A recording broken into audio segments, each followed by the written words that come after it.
비싼 모종에 수십만 원을 쓰고 비료는 포대로 사다가 물까지 시간 맞춰 꼬박꼬박 줍니다. 그런데 시즌이 끝날 무렵 손톱만한 당근, 노랗게 변한 잎사귀, 그리고 엄청난 실망감만 남는다면요? 익숙한 이야기 아닌가요? 그런데 만약 제가 여러분의 손이나 나쁜 날씨 때문이 아니라면요. 그것은 진단 없이 환자를 치료하려고 하는 것과 같습니다. 여러분의 발밑에 있는 흙은 마치 블랙박스와 같습니다. 그 안에 무엇이 들어있는지 알기 전까지 여러분은 계속해서 돈을 낭비하게 될 겁니다. 이 영상에서는 여러분의 주방을 화학실험실로 바꿔보겠습니다. 시험관이나 현미경 없이도 가능합니다.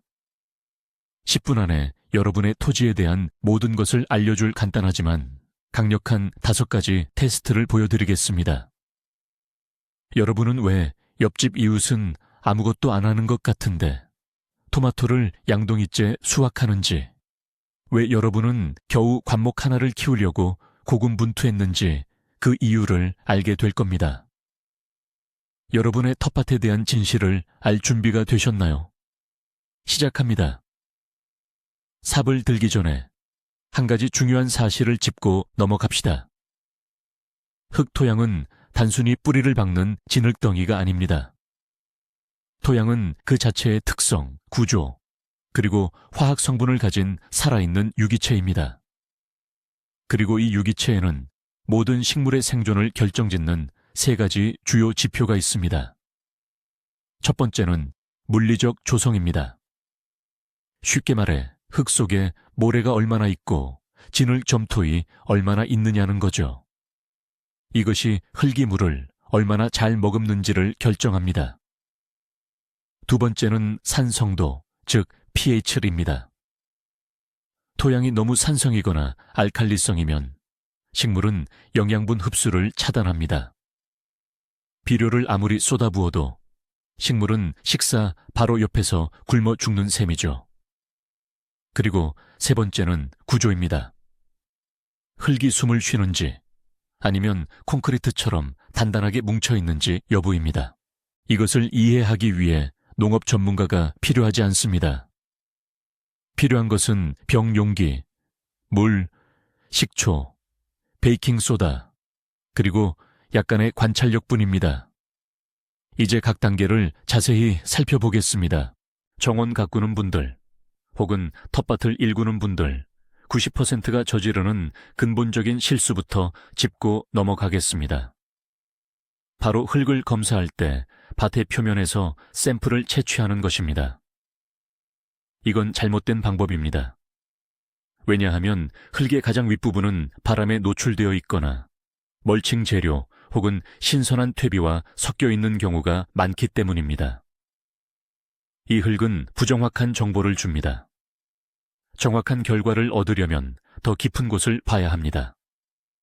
삽을 준비하세요. 대부분의 뿌리가 활동하는 깊이에서 샘플을 채취해야 합니다.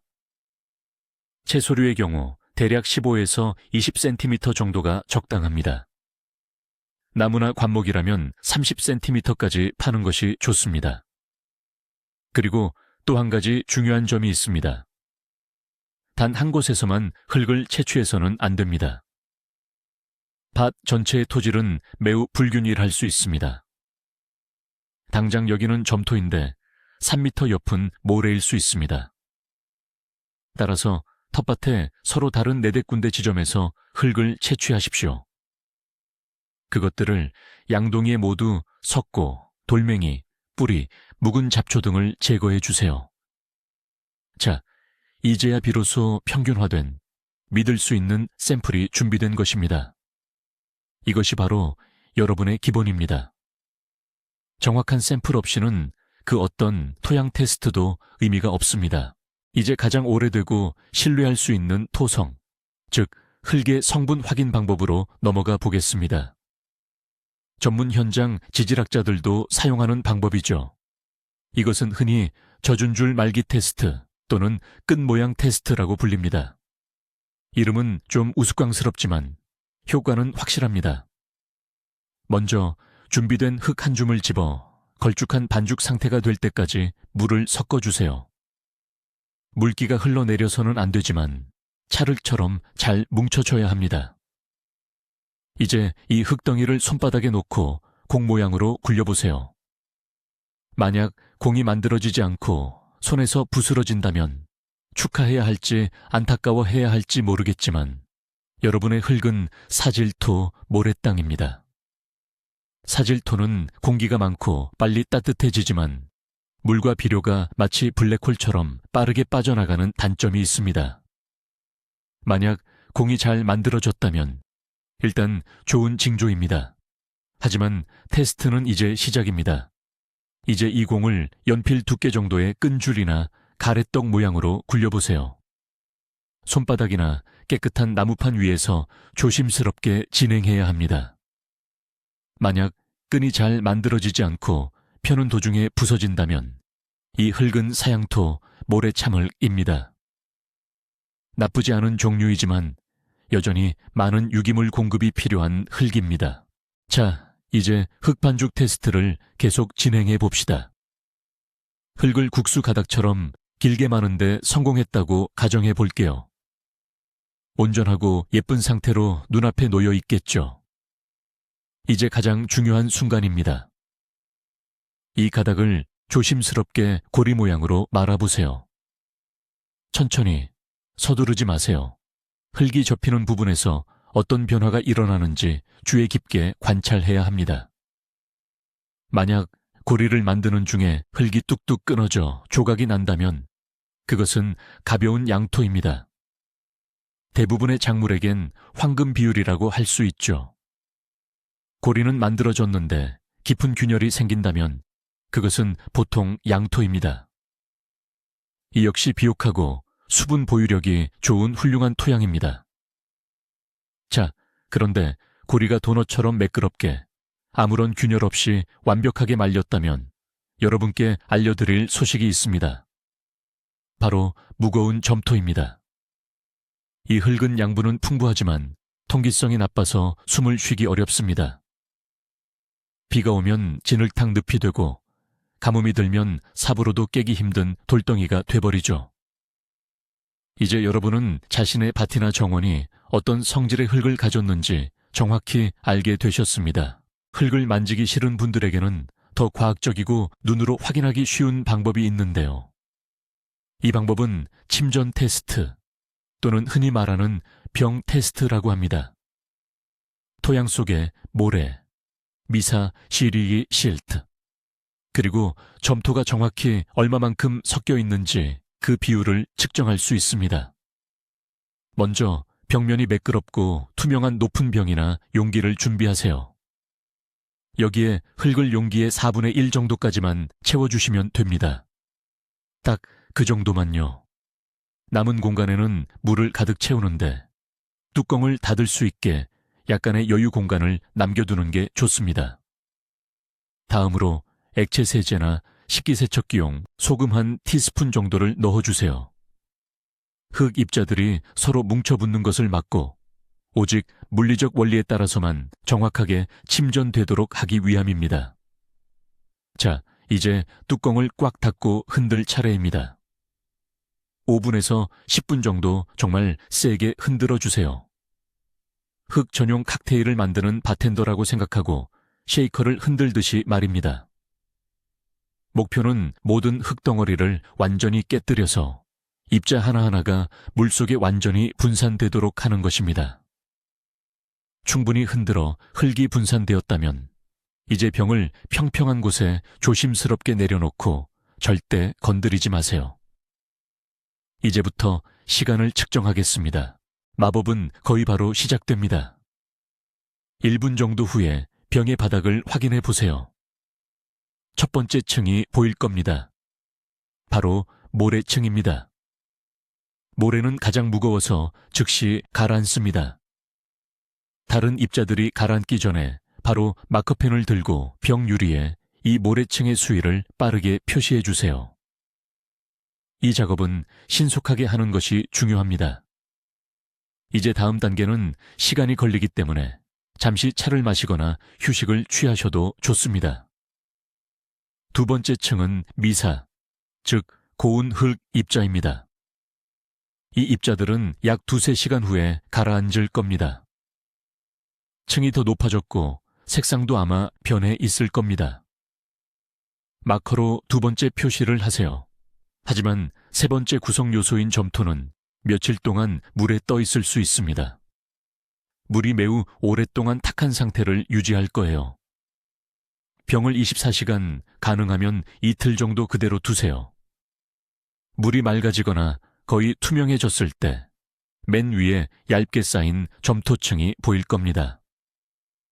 세 번째 표시를 해주세요. 이제 여러분은 흙의 단면을 보여주는 층층이 쌓인 케이크를 가지게 된 것입니다. 자, 이제 간단한 계산을 좀 해볼 건데요. 정말 쉬우니까 걱정 마세요. 통 안에 3개의 층이 보일 겁니다. 전체 흙의 높이가 곧 100%, 100%입니다. 자로 각 층의 높이를 측정하세요. 예를 들어 전체 흙 기둥의 높이가 5cm이라고 가정해 봅시다. 그중 모래가 3cm, 미사가 1.5cm, 그리고 점토가 0.5cm를 차지한다고 해볼게요. 이걸 백분율로 환산한 뒤 인터넷에서 토양 삼각도 페레 트리앙글나 토양 유형표를 검색해 보시면 됩니다. 하지만 굳이 복잡한 표를 보지 않아도 대략적인 상황은 알 수 있습니다. 만약 통 안에 모래가 80%를 차지한다면 토양이 매우 척박하다는 뜻입니다. 이럴 땐 부엽토나 퇴비, 그리고 점토를 추가해야 합니다. 반대로 점토가 절반 이상이라면 배수물 빠짐에 심각한 문제가 있다는 신호입니다. 모래와 유기물을 보충해줘야겠죠. 우리가 목표로 하는 이상적인 토양 배합은 모래 40%, 미사 40%, 그리고 점토 20% 정도입니다. 이 비율이 바로 산만 꽂아도 꽃이 피는 황금 비율, 즉 이상적인 양토로암입니다. 이 테스트의 장점은 막연한 느낌이 아니라 눈으로 확인할 수 있는 시각적인 증거를 제공한다는 점입니다. 이제 비옥함의 두 번째 핵심 요소인 산성도에 대해 알아보겠습니다. 이게 아마도 가장 까다롭고 교묘한 변수일 겁니다. 흙은 눈에 보이지도 않고 신냄새가 나지도 않죠. 하지만 바로 이 pH 수치가 식물이 제대로 영양분을 먹을 수 있는지를 결정합니다. 산성도가 높으면 인 같은 여러 영양소들이 물에 녹지 않는 불용성 형태로 변해버립니다. 뿌리가 그걸 아예 흡수할 수 없게 되는 거죠. 반대로 알루미늄이나 망간 같은 물질들은 독성을 띠게 되어서 오히려 식물을 해치게 됩니다. 대부분의 채소는 중성 혹은 약산성 환경을 좋아합니다. 만약 밭에서 토마토가 잎만 무성하게 웃자라거나 비트가 붉어지면서도 제대로 성장하지 못한다면 그건 10중 8구 산성 문제일 가능성이 높습니다. pH 수치를 소수점까지 정확하게 측정하려면 측정기구나 리트머스 종이가 필요하죠. 하지만 우리에게는 약국 수준의 정밀함이 필요 없습니다. 우리는 산성인지 중성인지 아니면 알칼리성인지 그 방향성만 알면 됩니다. 그리고 그걸 알기 위해서는 부엌으로 가서 식초를 가져와야 합니다. 첫 번째 부엌 실험은 토양의 알칼리성, 염기성을 알아보는 것입니다. 흙 한 줌을 컵이나 접시에 담고 질척한 진흙처럼 되도록 물을 조금 부어줍니다. 이제 그 위에 일반 식초, 9%짜리 양조 식초를 부어보세요. 주의 깊게 살펴보시고 소리를 들어보세요. 만약 흙에서 거품이 일어나고 쉬익 하는 소리가 난다면 마치 베이킹소다에 식초를 넣었을 때처럼 토양에 칼슘 성분이 많다는 뜻이며 이는 알칼리성 또는 중성 토양입니다. 만약 반응이 매우 격렬하다면 강한 알칼리성입니다. 이는 주로 남부 지역이나 건축업자들이 석회 라임을 많이 묻어둔 곳에서 자주 나타납니다. 클레마티스나 일부 관목을 제외하고는 대부분의 식물이 이러한 토양 환경을 선호하지 않습니다. 만약 거품이 약하고 거의 눈에 띄지 않는다면 토양은 중성입니다. 이것이 바로 대박입니다. 이런 토양에서는 거의 모든 식물이 잘 자랍니다. 하지만 식초를 부었는데도 아무 반응이 없고 그저 축축한 흙 그대로라면 그 토양은 산성입니다. 산에 반응할 만한 요소가 없다는 뜻이죠.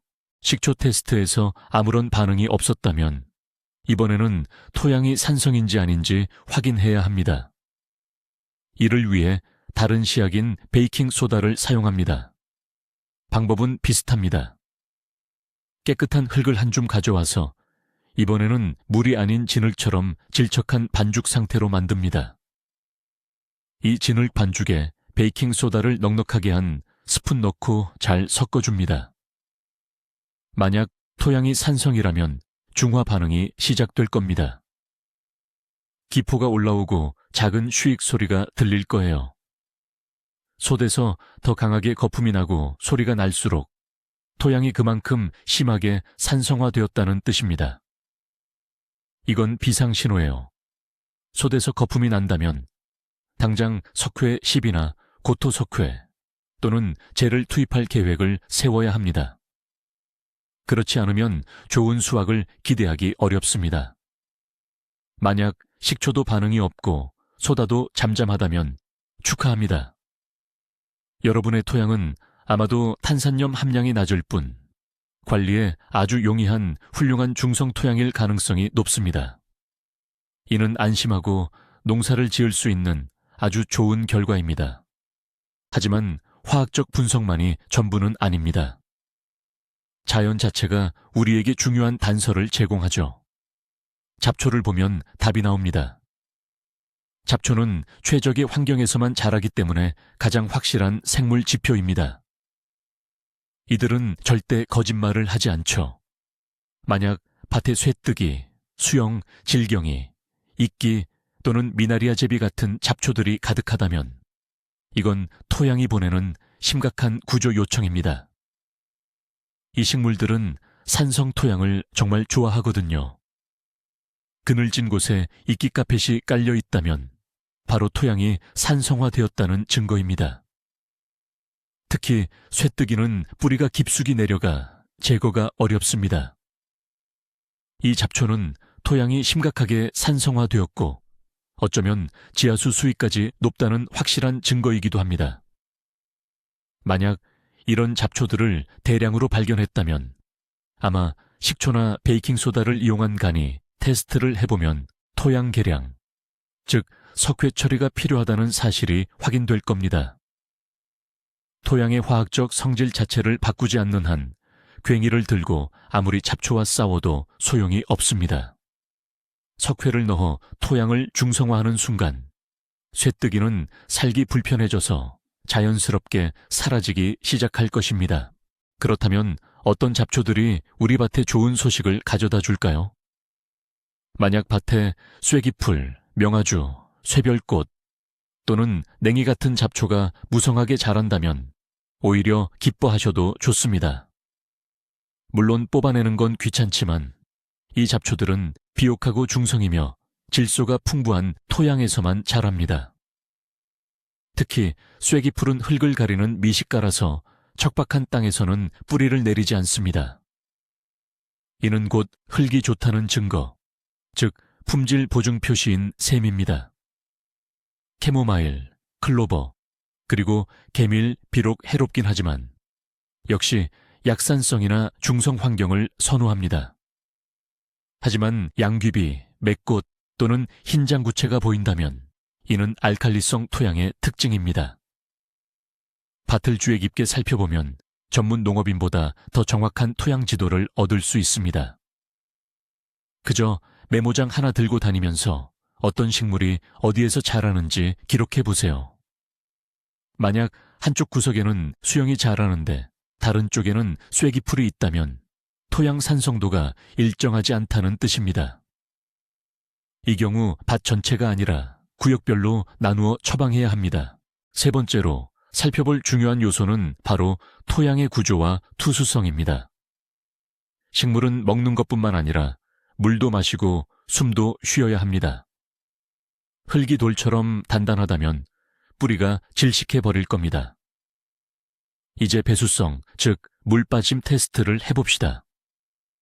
가로, 세로 약 30cm의 깊이도 30cm 정도 되는 구덩이를 파주세요. 구덩이에 물을 가득 채우고 물이 완전히 스며들 때까지 기다립니다. 이는 구덩이 벽면을 충분히 적셔주는 역할을 합니다. 물이 완전히 빠지자마자 구덩이에 다시 물을 채웁니다. 그리고 바로 스톱워치를 켜서 물이 완전히 빠지는데 몇 분이 걸리는지 시간을 재보세요. 만약 물이 3분에서 5분보다 더 빨리 빠진다면 토양이 모래나 사양토라는 뜻입니다. 물이 그냥 쑥 통과해버려서 수분이나 양분이 전혀 머물지 않습니다. 만약 물이 몇 시간 동안, 심지어 하루 종일 고여 있다면 배수에 심각한 문제가 있거나 아주 단단한 점토층일 가능성이 높습니다. 이런 환경에서는 뿌리가 썩어버립니다. 가장 이상적인 정상 수치는 물이 20분에서 30분 사이에 서서히 빠지는 것입니다. 흙의 색깔, 이것도 토양의 상태를 알려주는 아주 쉬운 지표 중 하나입니다. 이 색깔만으로도 토양의 비옥도를 결정하는 핵심 요소인 부식토, 후무스가 얼마나 들어있는지 알 수 있죠. 흙이 젖어 있으면 당연히 색이 진해 보이니 색깔을 평가할 때는 살짝 말린 표본을 확인해야 합니다. 짙은 검은색이나 진한 회색을 띈다면 부식토 함량이 아주 높다는 뜻입니다. 이건 좋은 신호죠. 어두울수록 좋다고 기억하시면 됩니다. 하지만 연한 회색이나 잿빛 색을 띈다면 포도졸성 토양일 가능성이 높습니다. 이런 흙은 부식토가 적고 산성인 경우가 많습니다. 붉은빛이 돌거나 녹슨 것처럼 보인다면 이는 토양에 철분 성분이 많다는 뜻인데요. 이런 토양 역시 보통 산성이고 비옥도가 그리 높지 않습니다. 노란색이나 희끄무레한 색은 모래 성분이 많다는 걸 보여줍니다. 일반적인 갈색이나 짙은 황갈색은 대표적인 양토 점토와 모래가 적절히 섞인 흙의 색깔입니다. 흙을 파낸 단면, 즉 토층을 한번 살펴보세요. 간혹 위에서 20cm 정도는 검은색인데 그 밑으로는 희끄무레한 용탈층, 씻겨나간 층이 나타나는 경우가 있습니다. 이는 모든 유효 성분들이 이미 아래로 씻겨 내려가 버려서 정작 뿌리가 필요로 하는 이 층에는 영양분이 부족하다는 뜻입니다. 흙 속의 생명 활동에 대해 이야기해 봅시다. 건강한 토양은 멸균된 물질이 아닙니다. 토양 속에서는 끊임없이 생명 활동이 일어나야 합니다. 간단한 생물학적 활동 테스트를 해봅시다. 삽으로 흙 한 삽을 뜹니다.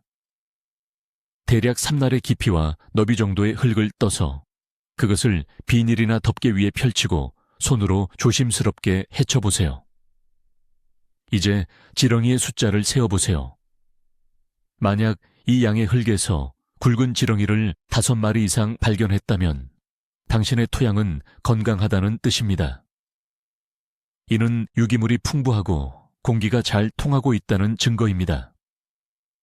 지렁이는 토양을 갈아주는 가장 중요한 경작자이며 부식토를 만들어내는 1등 공신입니다. 만약 지렁이가 아예 없거나 한두 마리의 비실한 개체만 발견된다면 그 흙은 죽은 흙, 즉 활력이 없는 토양이라고 볼 수 있습니다. 화학물질로 오염되었거나 너무 단단하거나 아니면 먹이인 유기물이 전혀 없기 때문일 수 있습니다.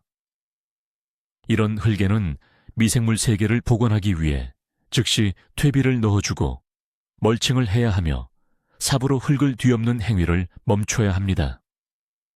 박테리아와 지렁이 없이는 미네랄 비료는 제 기능을 발휘하지 못하고 절반의 효과밖에 내지 못할 것입니다. 자주 놓치는 또 하나의 중요한 요소가 있습니다. 바로 지하수입니다.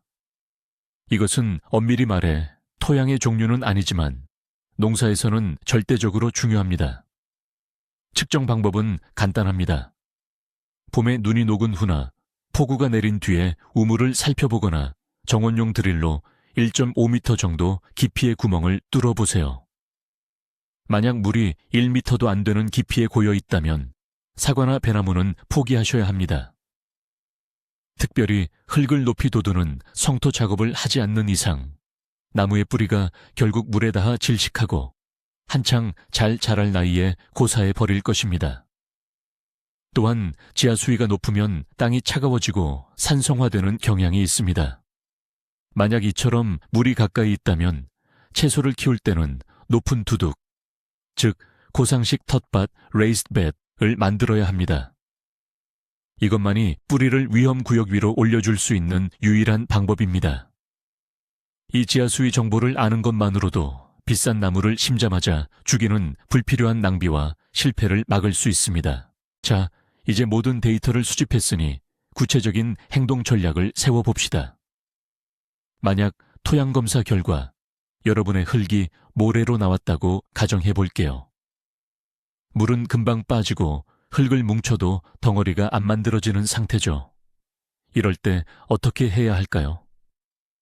여러분의 주요 임무는 수분과 영양분을 붙잡아줄 완충지대를 만드는 것입니다. 그러기 위해서는 점토를 투입해야 합니다. 네, 맞습니다. 바로 흙점토를 가루 형태나 마른 알갱이 형태로 넣어주는 겁니다. 이것을 점토 시비라고 부릅니다. 여기에 더해 유기물을 엄청나게 많이 넣어주셔야 합니다. 피트모스, 부엽토, 퇴비 같은 것들 말이죠. 그리고 녹비작물, 즉 시비작물은 반드시 사용해야 합니다. 모래 토양은 유기물이 너무나 빨리 타버려서 한 해 만에 전부 사라져 버립니다. 그러니 매년 끊임없이 넣어주는 작업이 필요합니다. 특히 모래 토양에서 멀칭은 생사의 문제입니다. 맨 모래 땅은 직사광선에 노출되면 1시간 안에 바짝 말라버립니다. 풀이든 짚이든 주변에 있는 모든 것을 활용해서 흙을 덮으세요. 이 소중한 수분을 붙잡아 두는 것이 가장 중요합니다. 반대로 만약 여러분의 밭이 정반대의 상황이라면 어떨까요? 무거운 점토질 흙, 진흙입니다. 흙을 길게 빚어보면 도넛 모양으로 완벽하게 말리고 물을 주면 고여서 빠지지 않죠. 이때는 전략이 완전히 달라져야 합니다. 우리는 이 단단한 콘크리트를 부드럽게 풀어줘야 합니다. 점토의 가장 중요한 친구는 바로 굵은 입자의 모래입니다. 주의할 점은 고운 가루 같은 모래는 절대 안 됩니다. 오히려 흙을 시멘트처럼 만들어버립니다. 반드시 굵은 강모래, 굵은 마사토를 사용해야 합니다. 이것을 양동이로 퍼서 아낌없이 넣어주세요. 두 번째는 산도 조절, 산성화 방지입니다. 점토질 흙은 산성인 경우가 많기 때문이죠. 세 번째는 또다시 유기물이지만 이번에는 거친 유기물입니다. 집, 톱밥 반드시 충분히 부숙되었거나 질소와 섞인 것, 완전히 썩지 않은 퇴비 같은 것들입니다. 이것들이 흙 내부의 숨구멍, 즉 공극을 만들어 줄 것입니다. 그리고 가장 중요한 경고입니다. 젖은 점토 위를 절대 밟고 다니지 마세요. 밟으면 너무 단단하게 굳어져서 나중에 경운기로도 작업이 불가능해집니다. 점토는 적당히 숙성된 상태, 즉 살짝 축축할 때만 작업을 해야 합니다. 토양 산성화 어떻게 해결해야 할까요? 소다나 잡초를 이용한 간이 테스트 결과 산성화가 확인되었다면 산성토를 중화시켜주는 자재를 넣어주어야 합니다. 가장 순하고 유익한 중화제는 고토석회, 돌로마이트입니다. 고토석회에는 마그네슘도 풍부하게 들어있어 일석이조입니다. 제 목초액도 좋은 방법이지만 이는 효과가 빠르고 지속시간이 짧습니다. 게다가 칼륨과 인산 성분도 함께 포함하고 있습니다. 소석회, 생석회는 그야말로 강력한 조치입니다. 워낙 강한 성질이 있어서 가급적 가을에 시비하는 것이 좋습니다. 중요합니다. pH를 급격하게 변화시키려 하지 마세요. 중화제는 이 3년에 한 번씩 점진적으로 시비해야 합니다. 그리고 명심하세요. 블루베리, 수국, 철쭉 같은 일부 작물들은 산성 토양이 생명 유지에 필수적이라는 사실을요. 이런 작물에는 석회를 뿌리면 안 됩니다. 오히려 산성 피트모스, 나 유황을 주어야 합니다. 그렇기 때문에 제가 서두에 말씀드렸듯이 밭이나 정원을 구역별로 나누어 관리해야 합니다. 겉보기에는 흙이 멀쩡한데도 식물이 시들어버리는 경우가 종종 있습니다. 이럴 때는 토양의 염류 집적도를 확인해 봐야 합니다. 흙이 마르고 난 뒤 표면에 소금처럼 하얗게 침전물이 보인다면 이는 매우 안 좋은 징조입니다. 이런 현상은 화학 비료를 과도하게 사용했거나 경수, 즉 샘물로 물을 주었을 때 발생할 수 있습니다. 염분은 식물이 뿌리를 통해 수분을 흡수하는 작용을 방해합니다. 흙은 분명히 젖어 있는데도 식물이 말라 죽게 되는 것이죠.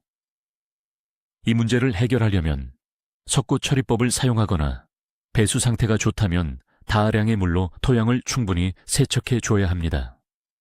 혹은 염분에 강한 녹비작물, 예를 들어 수당그라스나 수수를 심어 염분을 제거할 수도 있습니다. 이제부터는 비료를 눈대중으로 대충 뿌리는 행동은 멈추세요. 더 많이가 항상 더 좋은 것을 의미하지는 않습니다. 진단 과정에 대한 요약을 해보겠습니다. 토양은 변한다는 사실을 기억하십시오. 5년 전에 측정했던 토양의 상태가 지금과 같지 않을 수 있습니다. 물주기, 강수량, 비료, 그리고 식물 자체까지 이 모든 것이 토양의 성분을 변화시킵니다. 이 간단한 테스트를 2년에 한 번씩 꼭 실시하세요. 텃밭을 위한 정기 건강 검진이라고 생각하시면 됩니다. 결과를 기록하는 것을 게을리하지 마십시오. 밭의 기록 일지를 작성하세요. 지루하게 들릴 수도 있지만 1년 뒤에 그 기록을 펼쳐서 산성 토양 구역을 확인한다면 왜 그곳에서 배추가 자라지 못했는지 이유를 분명히 알게 될 것입니다. 자신의 토양 상태를 아는 것은 수확에 대한 통제력을 갖게 해줍니다. 더 이상 운에 맡기는 복권 게임을 하는 것이 아니라 직접 재배 과정을 관리하기 시작하는 것입니다. 자, 이제 여러분들은 전문 농부 못지않게 훌륭한 지식을 갖추게 되신 겁니다. 물 한 병, 베이킹소다 한 줌, 그리고 잡초를 유심히 보는 것만으로도 엄청난 돈과 노력을 아낄 수 있다는 걸 확인했죠. 이 영상에서 여러분이 반드시 기억해야 할 핵심은 바로 이겁니다. 나쁜 토양은 없다. 다만 우리가 이해하지 못하는 토양이 있을 뿐이다. 모래는 다질 수 있고 진흙은 부드럽게 풀 수 있으며 산성은 중화시킬 수 있습니다. 하지만 이 모든 과정은 반드시 제대로 이해하고 진행되어야 합니다. 여러분의 텃밭이 어떻게 바뀔지 상상해 보세요. 각각의 식물이 진정으로 원하는 토양을 제공해 준다면 말이죠. 수확량은 늘어나고 병충해는 사라지며 여러분은 더 이상 답답함의 벽에 부딪힐 일이 없을 겁니다. 이번 주말에 꼭 이 테스트들을 해보세요. 장담컨대 그 결과에 정말 크게 놀라실 겁니다. 여러분에게는 어떤 테스트가 가장 흥미롭거나 의외였나요? 혹시 여러분만의 비밀스러운 토양 확인법이 있으신가요? 댓글로 남겨주시면 함께 이야기 나눠봐요. 그리고 물론 이 영상이 유익했다면 좋아요를 누르고 채널 구독도 잊지 마세요.